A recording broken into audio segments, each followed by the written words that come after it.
Hello guys, আজকের খেলা mirror department বনাম মেকানিক্যাল বনাম মিরর প্লান্ট, মানে আমাদের মিরর প্লান্ট। খেলা হাফ টাইম চলছে। হাফ টাইমের মধ্যে শরবত বিতরণ করা হচ্ছে। সাগর এদিকে, লোকেশন এদিকে। হ্যাঁ, সাগর শরবত বিতরণ করছে। আমরা এখন ওই যে আমাদের চকলেটও দিতেছে, দেখা যায় এই যে চকলেট দেওয়া দিচ্ছে, মিল্ক ক্যান্ডি একটা।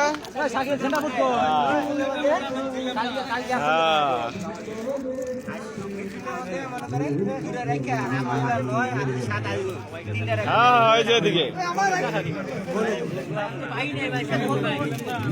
চকলেট, আমাদের সবাই খালি চকলেট দিতেছে।